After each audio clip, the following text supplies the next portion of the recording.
Welcome seeds Shankaramurthy ಅಂತ ಇವತ್ತು ಬಾಗೂರು ಹೋಬಳಿ ಕಾಳೆನಹಳ್ಳಿ ಗ್ರಾಮಕ್ಕೆ ಬಂದಿದ್ದೀವಿ. ಇವತ್ತು ಸುರೇಶ್ ಅವರು ಬಂದಿದ್ದಾರೆ ನೋಡೋದಕ್ಕೆ. ಸುರೇಶ್ ಅವರು ಇದ್ರ ಬಗ್ಗೆ ಭೀಷ್ಮ ತಳಿ ಬಗ್ಗೆ ನೀವು ಒಂಚೂರು ಮಾಹಿತಿ ಹೇಳಿ. ಪರವಾಗಿಲ್ಲ, ಭೀಷ್ಮ ತಳಿ ನಮ್ಮದು ಚನ್ನಪಟ್ಟಣ ತಾಲೂಕು ಬಾಗೂರು ಹೋಬಳಿ. ಭೀಷ್ಮ ತಳಿ ಈ ಸರಿಯ ಬಂದೈತೆ. ಈಗ ಬೀಜ ಎಲ್ಲ ಇಂಪ್ರೂವ್ ಮಾಡಿ ಕೊಟ್ಟಿರೋದಕ್ಕೆ ಬೀಜ ಎಲ್ಲ ಇಂಪ್ರೂವ್ ಐತೆ. ಈ ಸರಿಯ ಸತಿಗಿಂತಲೇ ಭಾರಿ ಚೆನ್ನಾಗಿ ಬಂದೈತೆ ಇಳುವರಿ.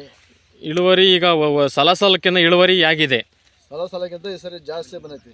ಈಗ ವರ್ಷ ಇಳುವರಿ 10-12 ಟನ್ ನೋಡ್ತಿದ್ರಿ. ಈ ವರ್ಷ ಎಷ್ಟು ಟನ್ ಬಂದಿದೆ? 20 ಟನ್ ಬಂದೈತಿ. 20 ಟನ್ ತನಕ ಇಳುವರಿ ಬರ್ತೈತೆ ಭೀಷ್ಮ ಬರ್ತೈತೆ.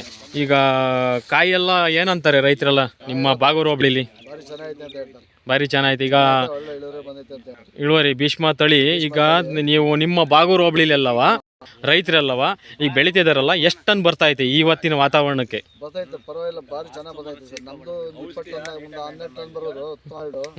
ಈ ಸರಿ ಒಂದು 20 ಟನ್ ಅಂತ ಬರ್ತೈತೆ. 20 ಟನ್ ತನಕ ಈ ಸರಿ ಇಳುವರಿ ಬರ್ತೈತೆ ಭೀಷ್ಮ. ಈಗ ಬಾಗೂರು ಹೋಬಳಿ ಚಂದ್ರಮಣ ತಾಲೂಕಲ್ಲಿ ರೈತರೆಲ್ಲ ಬೆಳಿಬೋದಲ್ವಾ? ಬೆಳಿಬೋದು. ಈಗ ಹೊರಗಡೆಗೆಲ್ಲ ತುಂಬಿಸ್ತಾ ಇದಾರ ಮಾರ್ಕೆಟಲ್ಲಿ? ತುಂಬಿಸ್ತಾರೆ. ಹೌದ್ರಾ? Okay, thanks.